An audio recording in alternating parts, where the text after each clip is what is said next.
Saat aku belanja membeli buah di penjual buah langgananku, tiba-tiba dia menyelipkan kertas lusuh di kembalianku.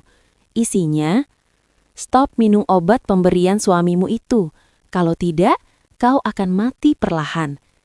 Aku syok.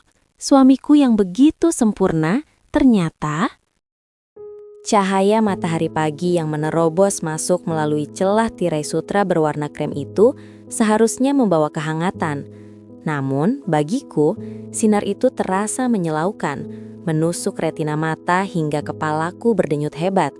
Rasanya seperti ada palu godam yang menghantam tempurung kepalaku dari dalam. Ritmenya seirama dengan detak jantungku yang lemah. Aku mencoba bangun, menumpu berat badan pada sikut. Seketika itu juga, dunia berputar. Langit-langit kamar yang dihiasi lampu gantung kristal mewah itu tampak miring, seolah hendak runtuh menimpaku. Napasku tersengal, pendek-pendek, seperti seseorang yang baru saja berlari maraton, padahal aku baru saja membuka mata setelah tidur 10 jam yang tak nyenyak. "Jangan dipaksakan, sayang." Suara itu terdengar begitu lembut, bariton yang maskulin dan menenangkan. Tangan yang kokoh namun halus menyentuh pundakku, menahan tubuhku untuk kembali berbaring di atas tumpukan bantal bulu angsa. Aku menoleh perlahan. Faisal berdiri di sana, sudah rapi dengan setelan jas navy kesayangannya.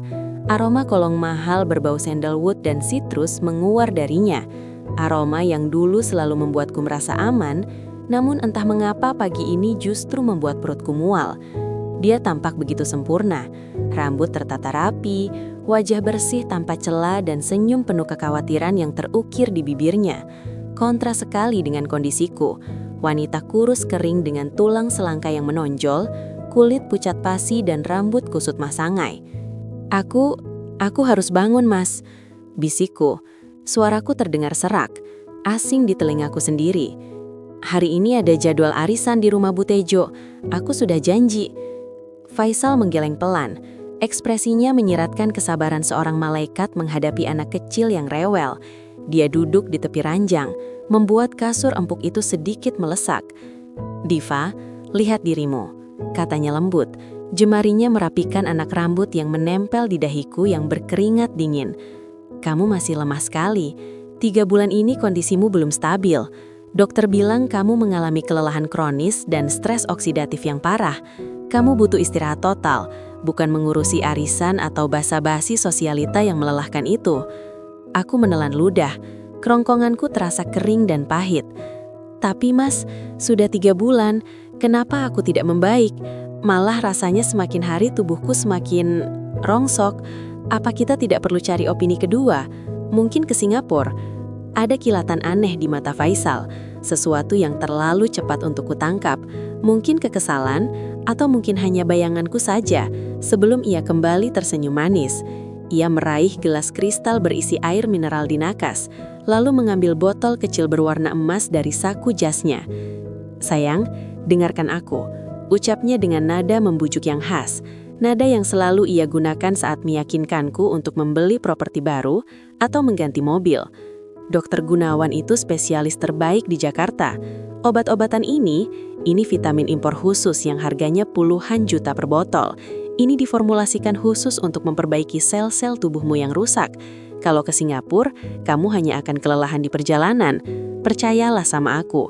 Apa aku pernah membiarkan sesuatu yang buruk terjadi padamu? Pertanyaan itu menggantung di udara. Faisal, suaminya yang sempurna, pria yang mengangkat derajatku, memberiku kemewahan yang tak pernah kubayangkan, dan selalu memperlakukanku bak ratu. Logikaku mengatakan dia benar, dia mencintaiku, dia merawatku. "Maafkan aku, Mas," gumamku, lemah merasa bersalah karena sempat meragukannya. Aku cuma ingin merasa normal lagi. Aku tahu, dan kamu akan sembuh. Kuncinya adalah disiplin." Faisal membuka botol itu mengeluarkan sebutir kapsul berwarna merah tua yang mengkilap. Ukurannya agak besar, selalu sulit untuk ditelan. "Ayo, buka mulutnya." Aku menatap kapsul itu. Entah mengapa, setiap kali melihat warna merah darah pada kapsul itu, perutku bergejolak menolaknya. Ada insting purba di sudut otakku yang berteriak untuk menjauhkannya. Tapi aku menekannya dalam-dalam.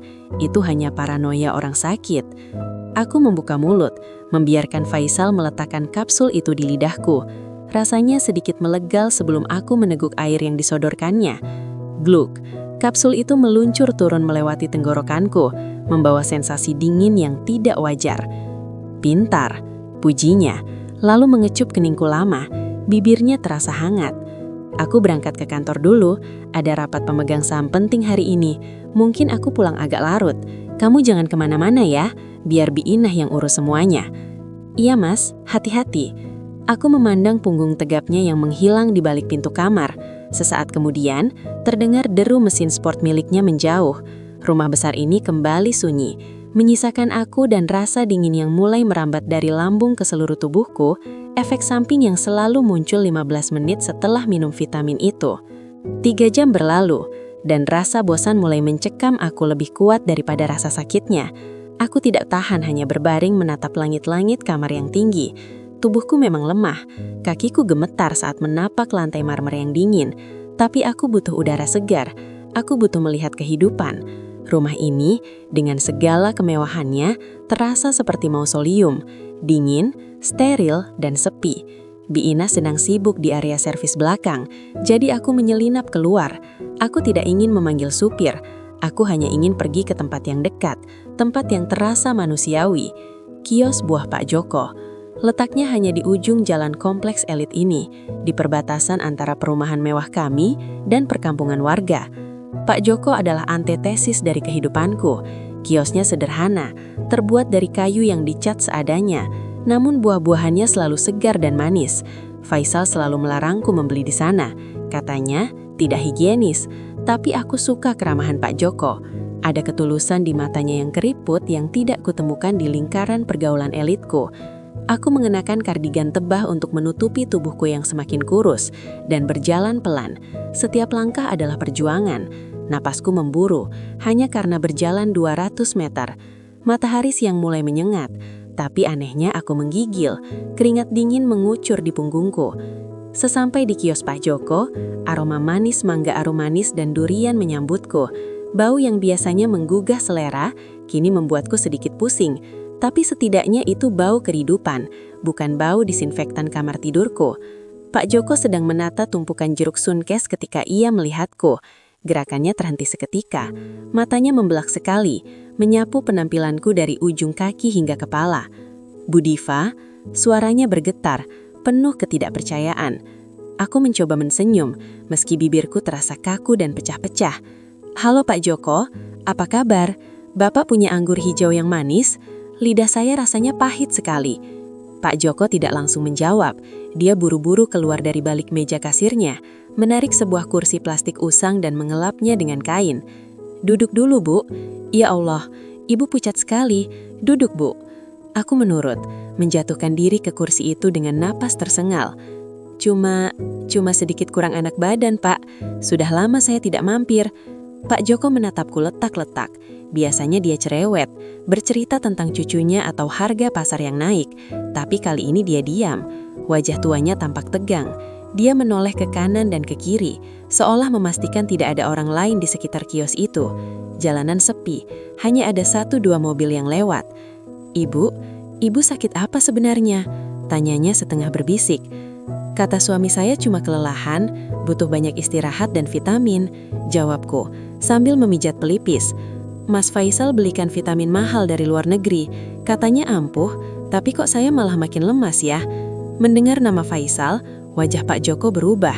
Ada ketakutan yang melintas di sana, disusul dengan semacam pergulatan batin. Tangannya yang kasar dan berbintik-bintik usia meremas kain lap yang dipegangnya erat-erat. Anggur, iya, saya ambilkan anggur, Bu, katanya tiba-tiba, berbalik membelakangiku. Gerakannya gelisah. Dia mengambil sekluster anggur hijau, memasukkannya ke dalam kantong plastik hitam. Lalu, tangannya bergerak cepat, mengambil sesuatu dari saku celananya dan memasukkannya ke dalam kantong itu bersama buah-buahan. Dia berbalik, menyerahkan kantong itu kepadaku. Tangannya gemetar hebat saat menyentuh tanganku. Dingin, tangan Pak Joko sedingin es. Tak, Bapak sakit juga kan? Tanyaku khawatir. Pak Joko mencengkeram pergelangan tanganku sejenak. Cengkeramannya cukup kuat hingga membuatku terkejut. Dia mendekatkan wajahnya, matanya menatapku dengan intensitas yang menakutkan. "Bu Diva," bisiknya, suaranya parau dan mendesak. "Ini gratis, Bu. Bawa pulang. Tapi tolong, jangan makan buahnya di sini. Dan tolong..." Dia menelan ludah, jakunnya naik turun dengan gugup. "Buka bungkusan ini sendirian. Jangan sampai Pak Faisal lihat. Demi nyawa Ibu." Jantungku berdegup kencang, bukan karena sakit, tapi karena ngeri melihat ekspresi Pak Joko. "Maksud Bapak apa? Kenapa bawa-bawa suami saya?" "Pulang, Bu. Sekarang, sebelum Bapak pulang." Potongnya cepat, lalu dia mundur, kembali ke balik mejanya dan pura-pura sibuk menata salak seolah tidak ada apa-apa ketika sebuah mobil lewat. Kebingungan dan rasa takut mulai merayap di tengkuku. Aku mengambil kantong plastik itu, rasanya berat sekali di tanganku yang lemah. Tanpa banyak bicara lagi, aku memaksakan diri berjalan kembali ke rumah. Perjalanan pulang terasa 2 kali lebih jauh. Kata-kata Pak Joko terngiang-ngiang di kepalaku seperti mantra buruk. "Demi nyawa Ibu." Sesampai di kamar, aku mengunci pintu. Ini pertama kalinya aku mengunci pintu kamar utama di siang hari. Tanganku gemetar saat meletakkan kantong plastik itu di atas ranjang. Aku merogoh ke dalam. Malam itu, udara di dalam kamar kami terasa jauh lebih dingin dari biasanya. Seolah-olah dinding-dinding rumah mewah ini tahu bahwa kematian sedang mengintai di balik selimut tebal sutra yang membalut tubuhku. Aku duduk bersandar di kepala ranjang, mengatur nafas yang tersengal-sengal. Bukan karena penyakit misterius yang menggerogoti tubuhku, melainkan karena debaran jantung yang memacu adrenalin ketakutan. Pintu kamar terbuka perlahan. Faisal masuk dengan senyum yang dulu selalu menjadi obat bagiku, namun kini terlihat seperti seringai serigala yang kelaparan. Di tangannya, ia membawa nampan perak berisi segelas air hangat dan botol kecil berwarna coklat gelap. Botol itu, sumber kesembuhan yang ia janjikan, yang ternyata adalah tiket menuju liang lahat. "Sayang, waktunya minum vitamin," ujar Faisal lembut. Suaranya begitu tenang, begitu penuh kasih, membuat perutku mual. Ia duduk di tepi ranjang, meletakkan nampan di nakas, lalu mengelus rambutku yang kini mulai menipis dan kusam. "Kamu terlihat sangat pucat hari ini, Diva. Kamu harus sembuh. Aku tidak bisa membayangkan hidup tanpamu." Kata-kata itu meluncur mulus dari lidahnya, sebuah skenario drama yang ia mainkan dengan sempurna. Aku menatap matanya, mencari setitik keraguan atau rasa bersalah, namun nihil. Yang kutemukan hanyalah ketenangan yang mengerikan. "Terima kasih, Mas," jawabku, suaraku parau. Aku memaksakan sebuah senyum lemah, sebuah topeng yang harus kupakai demi bertahan hidup. Aku merasa sangat lelah. Justru karena itu, Faisal mengambil satu kapsul berwarna merah marun dari botol itu. Kapsul yang tampak tidak berbahaya, namun Pak Joko telah memperingatkanku bahwa isinya adalah racun yang bekerja lambat, merusak organ dalam tanpa jejak yang mudah dideteksi. "Ayo, buka mulutmu. Setelah ini kamu akan tidur nyenyak." Tanganku gemetar saat menerima kapsul itu. Kulitku bersentuhan dengan kulitnya. Dulu, sentuhan ini menghangatkanku. Sekarang, rasanya seperti disentuh oleh mayat hidup. Aku memasukkan kapsul itu ke dalam mulutku, tetapi dengan cekatan aku menyelipkannya di bawah lidah, sebuah trik yang kulihat di film-film mata-mata, berharap itu berhasil di dunia nyata. Faisal menyodorkan gelas. Aku meminumnya dengan tegukan besar, berpura-pura menelan kapsul itu bersama air, padahal benda mematikan itu masih bersarang pahit di bawah lidahku. "Pintar," pujinya, lalu mencium keningku. "Ciuman Yudas. Sekarang istirahatlah. Mas masih ada pekerjaan sedikit di ruang kerja. Nanti Mas menyusul." Aku mengangguk perlahan, membiarkan tubuhku merosot ke bantal. Aku memejamkan mata, mengatur nafas seolah-olah sedang tertidur pulas. Faisal merapikan selimutku, berdiri sejenak memandangiku, mungkin memastikan investasinya berjalan lancar, lalu mematikan lampu utama dan keluar kamar. Begitu pintu tertutup dan langkah kakinya menjauh, aku langsung melompat dari tempat tidur. Rasa lemas yang selama ini kurasakan seolah lenyap digantikan oleh insting bertahan hidup yang membara. Aku berlari kecil ke kamar mandi, mengunci pintu dengan tangan gemetar, lalu memuntahkan kapsul merah itu ke wastafel. Benda kecil itu tergeletak di sana, basah dan mengkilap. Tanpa ragu, aku menyalakan keran air, membiarkan aliran deras membawanya pergi menuju saluran pembuangan. "Kau tidak akan membunuhku malam ini, Faisal," bisikku pada pantulan wajahku yang tirus di cermin. Kantung mata hitam dan tulang pipi yang menonjol menjadi saksi betapa jahatnya apa yang telah ia lakukan padaku selama 3 bulan terakhir. Aku kembali ke tempat tidur, menunggu. Menunggu adalah siksaan tersendiri. 1 jam berlalu, lalu 2 jam. Sekitar pukul 1 dini hari, Faisal akhirnya masuk ke kamar. Aku kembali pura-pura tidur, mengatur nafas agar terdengar teratur. Ia berbaring di sampingku. Beberapa menit kemudian, dengkuran halusnya terdengar. Iblis itu bisa tidur nyenyak setelah meracuni istrinya sendiri. Dengan sangat hati-hati, aku membuka mataku. Gelap, hanya diterangi lampu jalan yang menyelusup dari celah tirai. Aku harus bergerak sekarang. Pesan Pak Joko hanya memberitahuku apa yang dilakukan Faisal. Tapi aku butuh tahu mengapa. Aku butuh bukti. Aku turun dari ranjang tanpa suara. Lantai marmer terasa menusuk telapak kakiku yang telanjang. Setiap langkah terasa seperti pertaruhan nyawa. Jika Faisal bangun dan melihatku mengendap-ngendap, tamatlah riwayatku. Aku menyelinap keluar kamar, menuju ruang kerjanya di lantai bawah. Ruang kerja Faisal berbau kayu mahoni dan tembakau mahal. Ruangan ini biasanya terlarang bagiku dengan alasan dokumen rahasia perusahaan. Sekarang aku mengerti kenapa.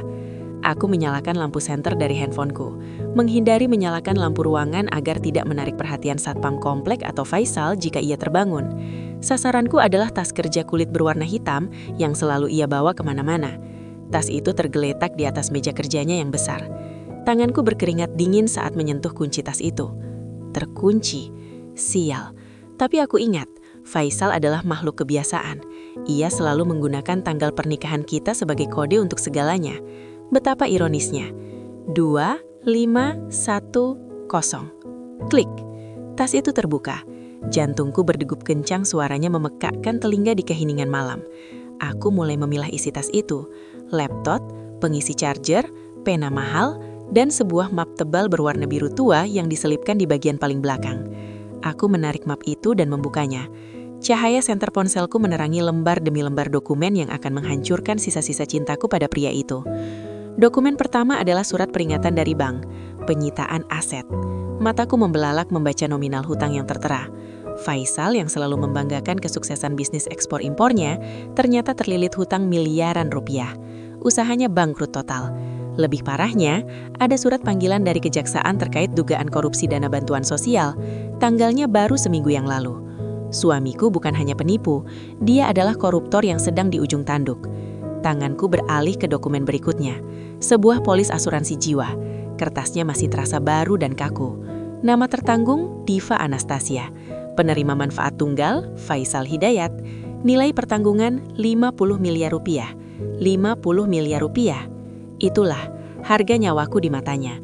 Ia tidak hanya ingin membunuhku, ia ingin mencairkanku seperti cek kosong untuk menutupi kejahatan dan hutang-hutangnya. Tanggal polis itu dibuat tepat seminggu sebelum aku mulai merasakan sakit pertama kali. Semuanya telah direncanakan dengan dingin dan sistematis. Aku merasa ingin muntah, tetapi rasa marah menahan isi perutku. Namun, kejutan malam itu belum berakhir. Di saku dalam tas, tersembunyi sebuah amplop putih kecil dengan logo sebuah klinik kandungan terkenal di Jakarta Selatan. Pikiranku mendadak kosong. Kenapa Faisal menyimpan amplop dari dokter kandungan? Kita belum memiliki anak, dan aku tidak pernah berobat ke sana. Dengan jari gemetar hebat, aku mengeluarkan isinya. Sebuah foto USG, hitam putih, buram, namun jelas menunjukkan janin yang sedang meringkuk. Di pojok kanan atas foto itu, tertera nama pasien. Nama pasien, Siska Anggraini. Usia kehamilan 12 minggu. Siska. Nama itu menghantamku lebih keras daripada vonis racun itu sendiri. Siska adalah sekretaris pribadinya, wanita muda yang selalu tersenyum sopan padaku ketika aku mampir ke kantor Faisal. Wanita yang pernah Faisal sebut sebagai karyawan paling setia dan polos. Aku menutup mulutku dengan tangan, menahan isak tangis yang nyaris meledak. Air mata panas mengalir deras di pipiku tanpa bisa kubendung. Semuanya kini masuk akal. Potongan-potongan puzzle yang selama ini berserakan, kini menyatu membentuk gambar yang mengerikan. Faisal tidak hanya butuh uang, ia butuh kebebasan, ia butuh hidup baru. Dan aku adalah masa lalu yang mahal dan merepotkan. Aku adalah penghalang bagi keluarga bahagianya bersama Siska. Mereka merencanakan ini bersama. Saat aku meregang nyawa di tempat tidur, menelan racun yang diberikan suamiku, Siska sedang mengandung anak yang akan menggantikan posisiku. Mereka akan hidup mewah di atas kuburanku, menggunakan uang asuransi kematianku untuk membesarkan anak haram itu. Biadab, desisku lirih, suara kebencian yang murni dan pekat. Rasa sakit hati ini membakar rasa takutku hingga menjadi abu. Aku bukan lagi diva yang lemah dan penurut. Malam ini, di bawah sorotan lampu senter yang remang-remang, diva yang lama telah mati. Aku mengambil ponselku, memotret setiap lembar dokumen itu dengan cepat dan presisi. Surat hutang, panggilan kejaksaan, polis asuransi gila itu dan foto USG milik Siska. Aku memastikan setiap huruf terbaca jelas. Ini adalah amunisiku. Jika aku harus berperang melawan iblis, aku tidak akan datang dengan tangan kosong. Aku mengembalikan semua dokumen ke posisi semula dengan presisi seorang ahli bedah. Map biru di belakang, amplop putih di saku dalam.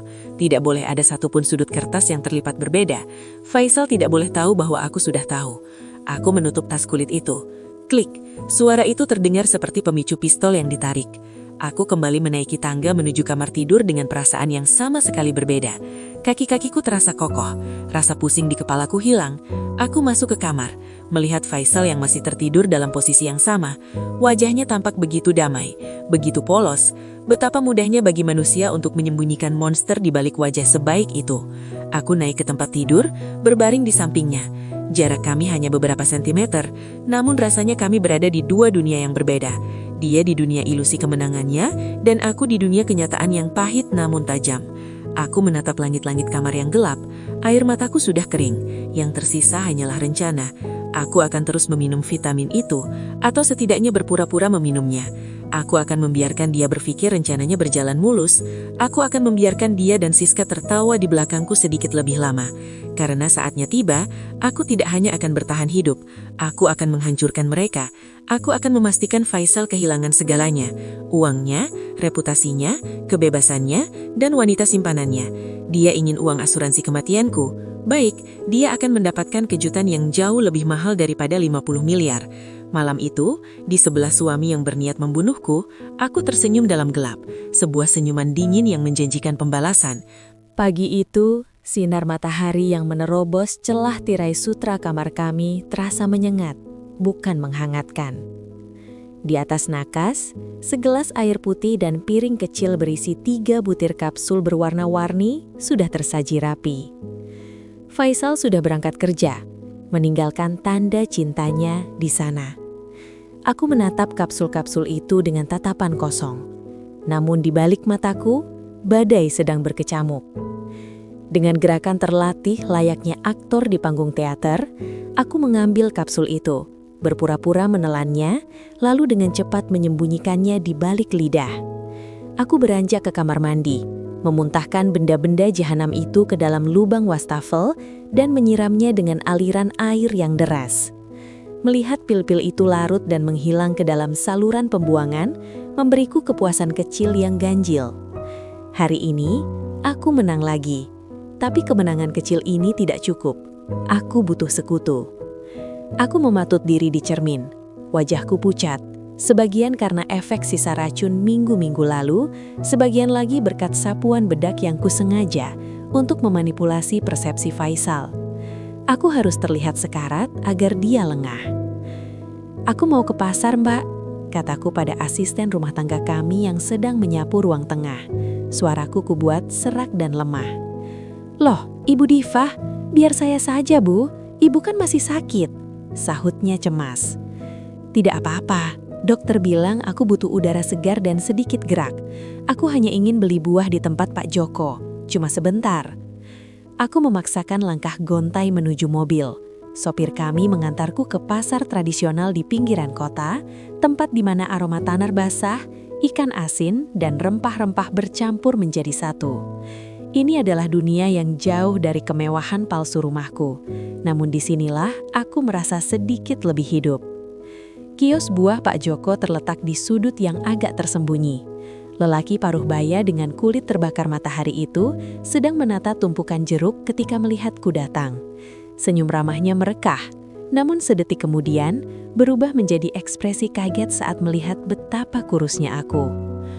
Bu Diva, suaranya tercekak. Ya Allah, ibu kenapa pucat sekali? Aku mendekat, memastikan tidak ada orang lain di sekitar kami yang bisa mendengar. Aku membeli beberapa kilo apel sebagai alibi, lalu mencondong ke tarahnya. Pak Joko, bisikku, mataku menatap tajam ke manik matanya yang keruh.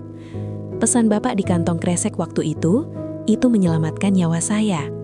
Pak Joko terdiam, tangannya yang sedang memegang kantong plastik gemetar hebat. Dia menoleh ke kanan dan ke kiri, ketakutan. Bu, saya takut salah, gumamnya. Keringat dingin mulai membasahi dahinya. Bapak tidak salah, suami saya memang meracuni saya. Tegasku, namun volume suaraku tetap rendah. Bapak bilang Bapak melihat sesuatu. Apa itu, Pak? Tolong saya, nyawa saya taruhannya. Hening sejenak, hiruk pikuk pasar seolah meredam percakapan krusial kami. Pak Joko menghela nafas panjang. Beban moral yang ia pikul tampak terlalu berat. 2 bulan lalu, Bu, Pak Joko datang ke toko pertanian di seberang sana. Toko pulik sepupu saya. Dia tidak beli pupuk anggrek seperti biasanya. Dia memaksa membeli racun hama dosis tinggi, jenis yang dilarang beredar karena terlalu mematikan, biasanya untuk tikus got besar. Sepupu saya menolak, tapi Pak Joko membayarnya 3 kali lipat. Saya melihatnya sendiri, Bu. Dia memasukkan botol kecil berlabel tengkorak itu ke dalam tas kerjanya. Duniaku serasa berputar. Konfirmasi verbal ini jauh lebih menyakitkan daripada dugaan. Racun tikus. Suamiku memberiku makan racun tikus yang dikemas ulang dalam kapsul vitamin mahal. Perutku mual, bukan karena penyakit, tapi karena rasa jijik yang luar biasa terhadap pria yang pernah kuanggap pelindungku. Terima kasih, Pak, ujarku meremas tangan kasar pedagang buah itu. Bapak mau membantu saya menjadi saksi jika waktunya tiba. Pak Joko tampak ragu, ketakutan akan kekuasaan Faisal. Namun melihat kondisiku yang ringkih, nuraninya menang. Dia mengangguk pelan. Demi keadilan buat ibu orang baik. Aku pulang dengan hati yang membara dalam tubuh yang dingin. Namun ujian hari itu belum selesai. Mobilku baru saja memasuki pekarangan ketika aku melihat mobil sedan mewah lain terparkir di sana. Mobil Ibu Indah, mertuaku. Jantungku berdegup kencang. Aku harus kembali memasang masker wanita sakit. Aku melangkah dengan menyeret kaki, mengatur nafas agar terdengar berat. Di ruang tengah, Ibu Indah duduk dengan anggun, menyesap teh dari cangkir porselen terbaik kami. Wajahnya yang terawat memancarkan aura bangsawan, namun matanya yang tajam selalu mengingatkanku pada elang yang mengincar mangsa. "Diva sayang," serunya saat melihatku. Dia berdiri, menghampiriku dan memberikan pelukan cipika-ciki yang tidak menyentuh pipi. Parfumnya yang menyengat membuatku ingin muntah. "Kamu dari mana? Kondisimu sepertinya makin menurun, Nak." "Hanya cari udara segar, Bu," jawabku lirih, lalu duduk di sofa dengan lemas. "Jangan banyak gerak, Faisal bilang kamu semakin lemah setiap hari.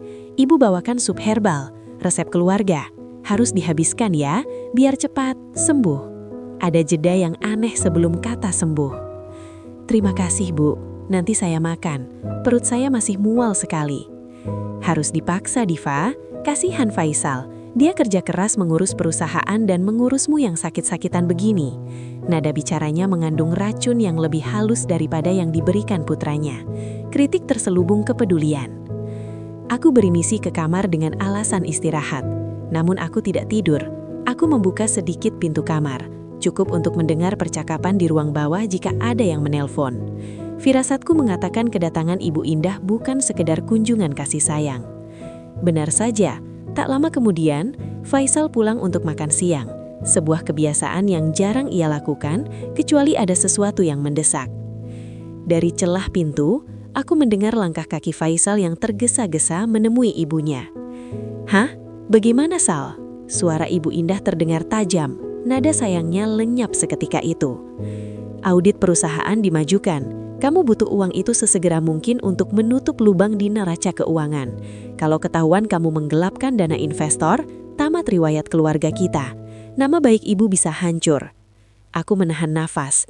Tanganku mencengkram gagang pintu hingga memutih. "Sabar, Bu."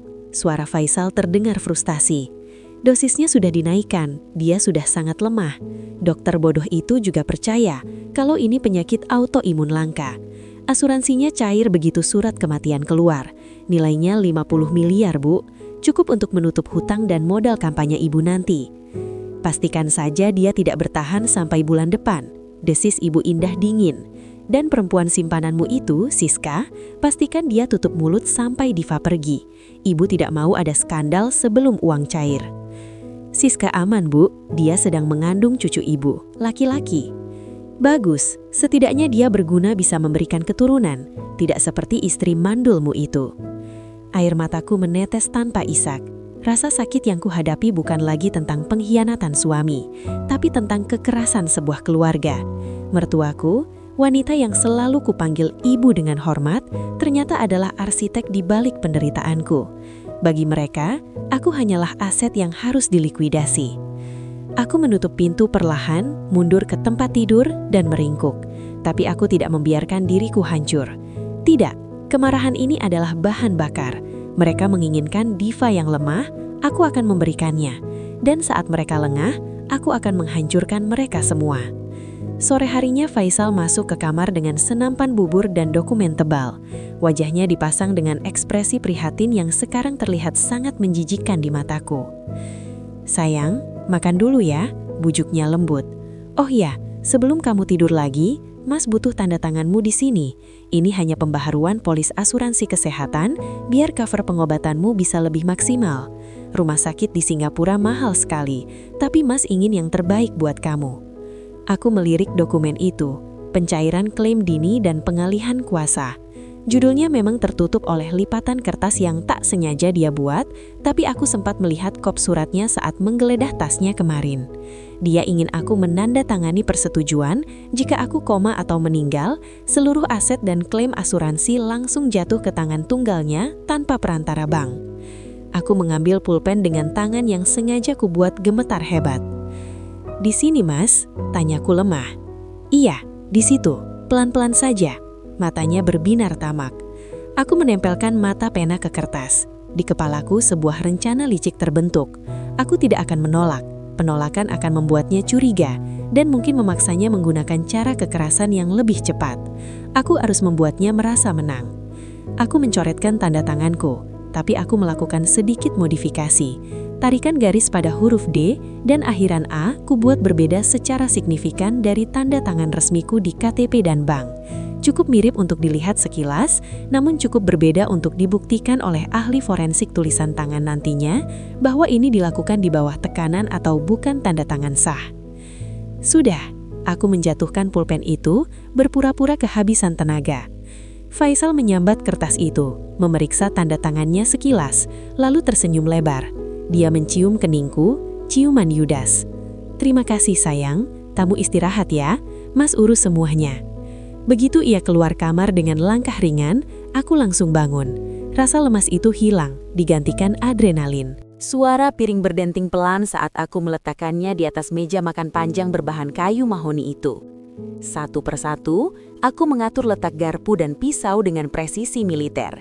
Jaraknya harus sempurna, kilapnya harus menyilaukan. Malam ini ruang makan di rumah kami bukan sekedar tempat untuk menyantap hidangan. Ini adalah panggung sandiwara, sebuah arena gladiator di mana aku akan menjadi sutradara sekaligus algojo bagi suamiku sendiri. "Sayang, kamu yakin tidak terlalu lelah?" Suara Faisal terdengar dari ambang pintu. Aku menoleh, memaksakan senyum lemah yang sudah kulatih di depan cermin selama berjam-jam. Wajahku sengaja kubuat pucat dengan bedak yang lebih terang dari warna kulitku, dan aku membiarkan lingkaran hitam di bawah mataku terekspos tanpa concealer. Aku harus terlihat seperti wanita yang sedang meregang nyawa, tepat seperti yang ia inginkan. "Tidak apa-apa, Mas," jawabku dengan suara yang kubuat sedikit parau, seolah napas saja terasa berat. Aku merasa waktuku mungkin tidak lama lagi. Tubuhku rasanya semakin hari semakin menolak untuk bekerja sama. Karena itu, aku ingin satu malam yang indah, bersama kamu, ibu dan rekan-rekan kerjamu. Aku ingin melihatmu bangga di depan Pak Hermawan sebelum kau tahu, aku membiarkan kalimat itu menggantung, memberi ruang bagi imajinasinya yang sakit untuk melengkapinya. Faisal berjalan mendekat, Langkahnya tegap dan penuh percaya diri. Ia memeluk pinggangku dari samping, namun aku bisa merasakan kekakuan di sana. Tidak ada kehangatan, hanya akting yang buruk. Di balik tatapan prihatinnya, aku melihat kilatan kegembiraan yang ia coba sembunyikan. Baginya, permintaanku untuk mengadakan pesta makan malam besar ini adalah anugerah. Ia berpikir ini adalah momen sempurna untuk memamerkan betapa setianya ia merawat istri yang sakit-sakitan, sekaligus menciptakan alibi yang kuat saat aku kolaps nanti di tengah keramaian. "Kamu jangan bicara begitu, Diva," ucapnya lembut. Jari-jarinya membelai rambutku. Sentuhan itu membuat kulitku merinding jijik, seolah ada ulat bulu yang merayap di tengkukku. "Tapi kalau ini memang keinginanmu untuk mengundang Pak Hermawan dan tim direksi, aku akan dukung. Mereka pasti senang melihat betapa kuatnya istriku." "Terima kasih, Mas," bisikku, menyandarkan kepala di dadanya. Telingaku menangkap detak jantungnya yang tenang. Betapa mengerikannya seseorang yang bisa memeluk wanita yang sedang perlahan dibunuhnya tanpa detak jantung yang memburu karena rasa bersalah. "Aku akan pastikan semuanya sempurna," tambah Faisal, lalu melepaskan pelukan. "Oh ya, soal smoothie kesehatanmu untuk nanti malam, biar aku yang racik sendiri ya. Khusus untuk malam spesial ini, aku ingin memastikan dosis vitaminnya ganda supaya kamu kuat berdiri sepanjang acara."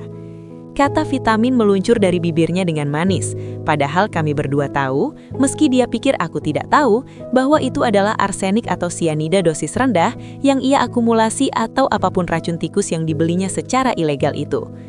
"Tentu, Mas, aku hanya percaya padamu." Faisal tersenyum lebar, lalu berbalik menuju ruang kerja untuk menelpon ibunya. Begitu punggungnya menghilang di balik pintu, senyum lemahku lenyap seketika. Tubuhku tegak kembali. Rasa lelah memang ada, sisa-sisa racun yang sempat masuk ke tubuhku minggu-minggu lalu masih terasa. Tapi api dendam di dalam dadaku membakar jauh lebih panas daripada rasa sakit fisik manapun. Aku melirik jam dinding, pukul 2 siang, masih ada 5 jam sebelum tamu berdatangan. Aku berjalan menuju ruang tamu, tempat di mana aku telah menyiapkan proyektor. Faisal mengira proyektor ini untuk menampilkan tayangan slide foto-foto kenangan perjalanan kami, sebuah perpisahan sentimental yang akan memancing air mata buaya dari Ibu Indah.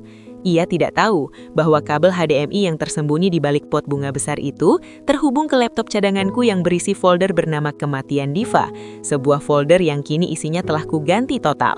Tanganku meraba saku daster memastikan flash disk kecil itu ada di sana.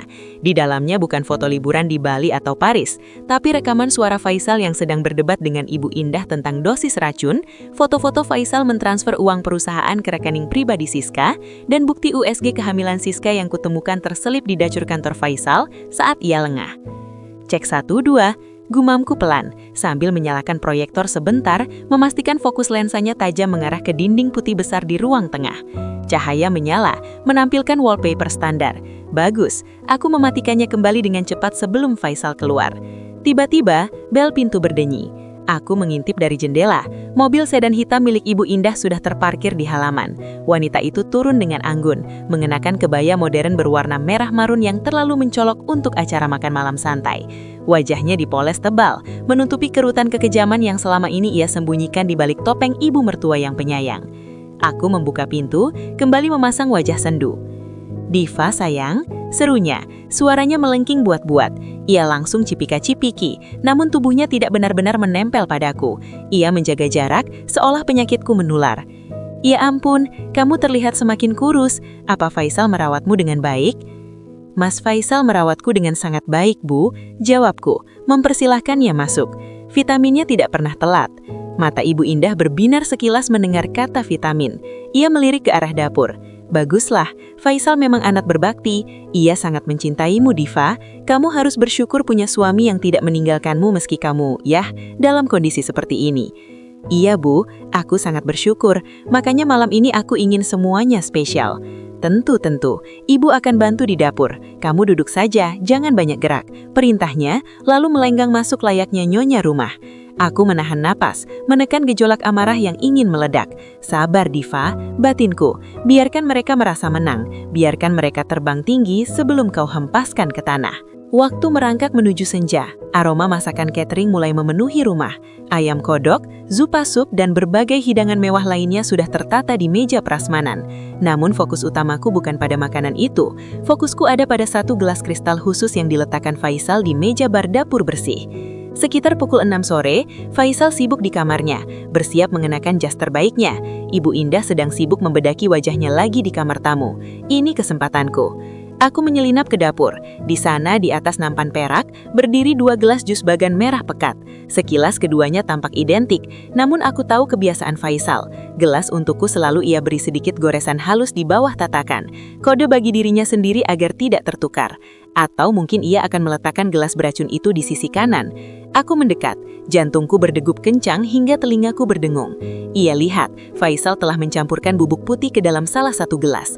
Itu dia, gelas kematianku. Dengan tangan gemetar, bukan karena takut, tapi karena adrenalin, aku mengeluarkan botol kecil dari saku celemekku. Isinya bukan penawar racun, tapi sesuatu yang jauh lebih memalukan. Obat pencahar dosis kuda yang telah kuhaluskan dicampur dengan pewarna makanan merah darah yang sangat pekat dan sedikit bahan kimia yang akan bereaksi dengan asam lambung untuk memproduksi busa tapi tidak mematikan. Ramuan ini kubuat berdasarkan riset mendalam selama seminggu terakhir.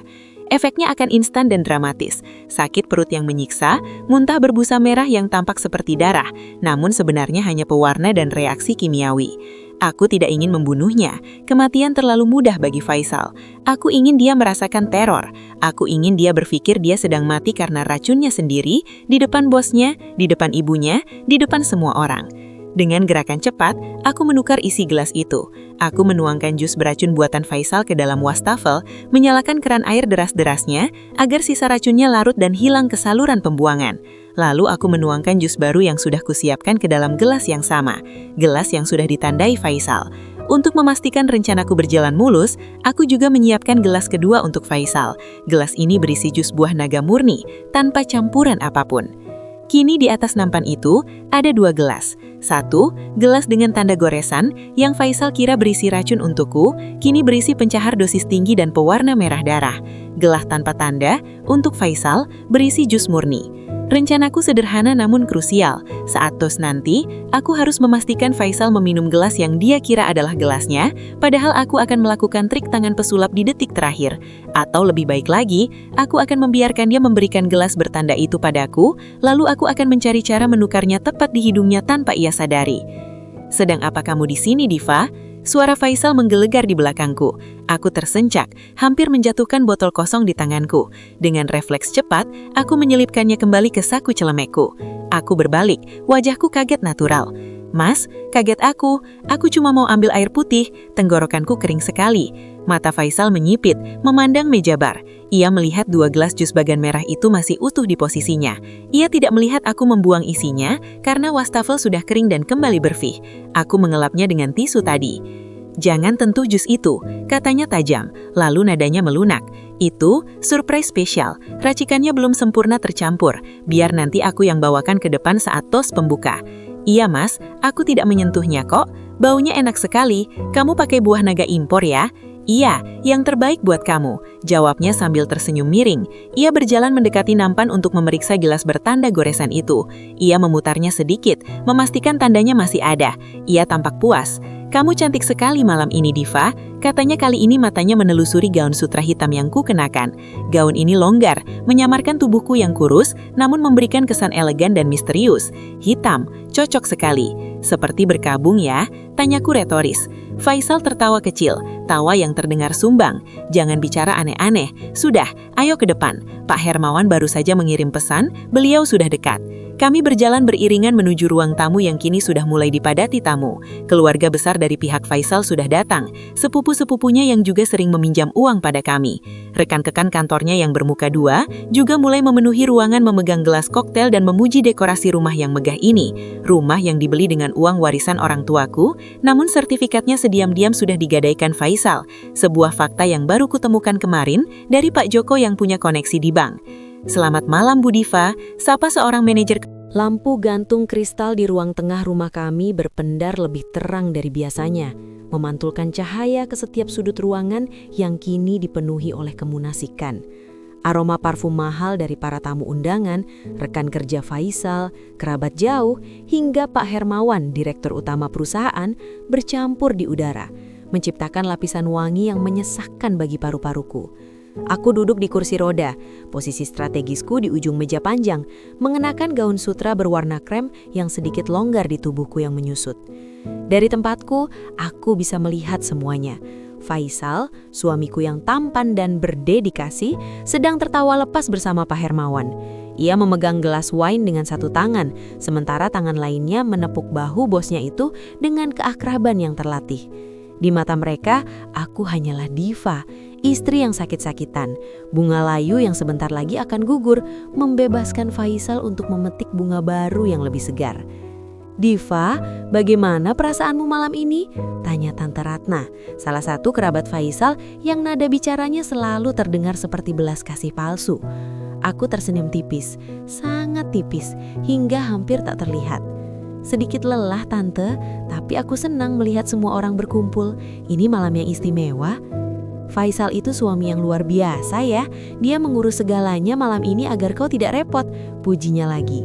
Matanya melirik kagum ke arah suamiku itu. "Iya," jawabku lirih. "Dia memang luar biasa kejam," tambahku dalam hati. Jantungku berdegup kencang, bukan karena penyakit, melainkan adrenalin. Di bawah meja, tanganku mencengkeram kain gaun. Segala persiapan yang kulakukan bersama detektif swasta dan bantuan teknis dari keponakan kulang ahli IT kini bermuara pada momen ini. Kamera tersembunyi di balik ornamen dinding, di sela-sela buku, bahkan di tombol kemeja pelayan sewaan. Semuanya aktif. Faisal berjalan mendekatiku, wajahnya dihiasi senyum yang selama ini kupuja, namun kini tampak seperti topeng iblis. Di tangannya, ia membawa segelas jus delima khusus, warnanya merah pekat, sangat cantik. Tapi aku tahu, di dalam gelas itu seharusnya terkandung dosis arsenik terakhir yang akan mengakhiri hidupku malam ini juga, membuatnya terlihat seperti gagal jantung mendadak di tengah pesta. Rencana yang sempurna untuk alibi, banyak saksi mata yang melihat betapa lemahnya aku. Namun Faisal tidak tahu bahwa 1 jam yang lalu, saat ia sibuk menyambut tamu di depan, aku menyelinap ke dapur. Botol kecil yang ia sembunyikan di laci bumbu, botol yang ia kira racun, telah kutukar isinya dengan campuran obat pencahar dosis kuda dan pewarna makanan merah darah yang pekat. Dan gelas yang ia bawa sekarang itu hanyalah jus biasa. Jebakan sesungguhnya ada di gelas wine miliknya sendiri. "Sayang," sapa Faisal lembut, cukup keras agar orang-orang di sekitar kami mendengar. Ia berlutut di samping kursi rodaku. "Minumlah ini, kamu terlihat pucat. Ini vitamin jus kesukaanmu." Aku menatap matanya. Ada kilatan ketidaksabaran di sana yang tersembunyi di balik sorot mata cinta. "Terima kasih, Mas," suaraku bergetar. Aku menerima gelas itu.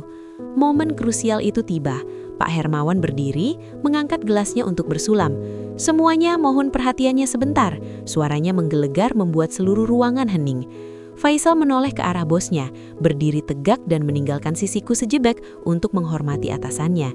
Ia meletakkan gelas wine-nya di meja kecil, tepat di antara kami, di samping gelas jusku. "Malam ini kita berkumpul bukan hanya untuk makan malam, tapi untuk merayakan loyalitas Faisal," ujar Pak Hermawan. Faisal tersenyum bangga, dadanya membusung, perhatiannya sepenuhnya teralihkan. Dalam hitungan detik yang terasa seperti 1 abad, tanganku bergerak secepat kilat. Dengan gerakan yang terlatih, hasil latihan ratusan kali di depan cermin, aku menukar gelas wine Faisal dengan gelas yang identik yang sudah kusembunyikan di balik serbet di pangkuanku. Gelas itu berisi campuran yang sama dengan yang kusiapkan di dapur, pencahar dosis tinggi dan pewarna makanan merah pekat yang pekat.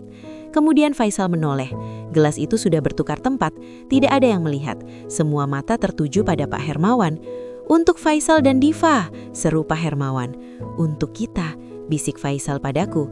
Lalu ia meraih gelas wine-nya, gelas itu dan menenggaknya dengan percaya diri. Aku mendekatkan gelas jusku ke bibir, hanya menyentuhnya sedikit, lalu meletakkannya kembali. Aku melihat jakun Faisal bergerak naik turun saat cairan itu masuk ke dalam tubuhnya. "Nikmatilah, Mas, itu adalah rasa pengkhianatanmu sendiri." 15 menit berlalu, percakapan kembali berdengung. Aku menarik nafas dalam, merasakan kekuatan yang selama ini hilang kini mengisi setiap sel tubuhku. Sudah waktunya. Aku mendorong kursi rodaku mundur, lalu perlahan dengan sengaja mendramatisir keadaan, aku berdiri.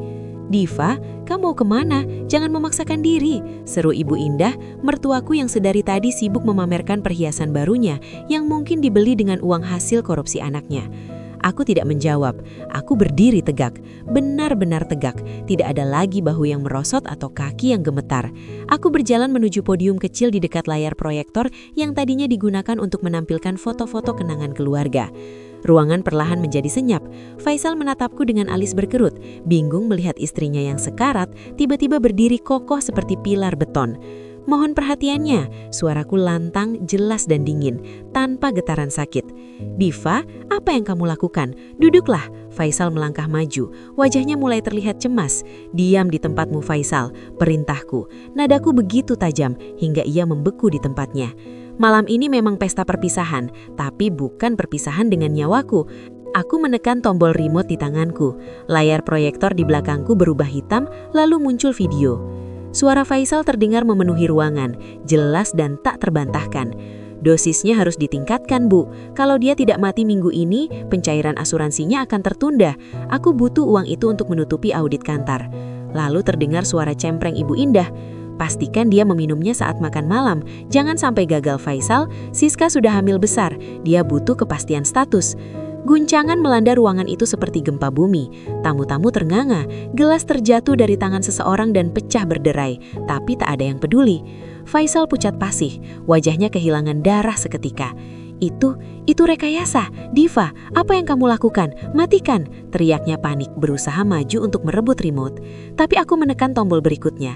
Slide foto muncul. Foto Faisal menyerahkan amplop tebal kepada seorang pria bertudung, penjual racun pasar gelap. Foto tangkapan layar chat mesra Faisal dengan Siska, lengkap dengan hasil USG bayi mereka.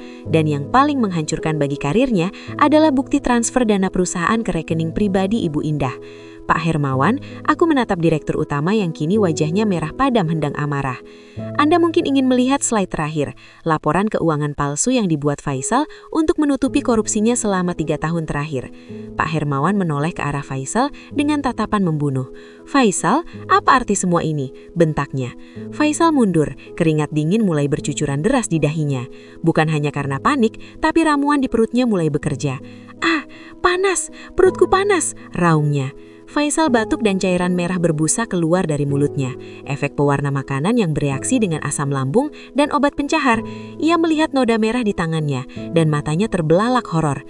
Darah, ini darah, desisnya gemetar. Ia menatapku dengan ketakutan murni.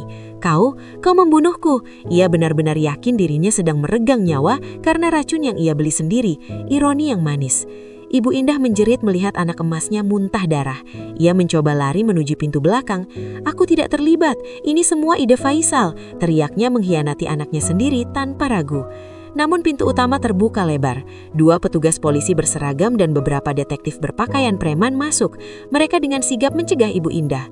Ibu Indah Pertiwi, Anda kami tahan atas dugaan persekongkolan pembunuhan berencana, ucap salah satu petugas sambil memborgol tangan ibu tua yang meronta-ronta itu.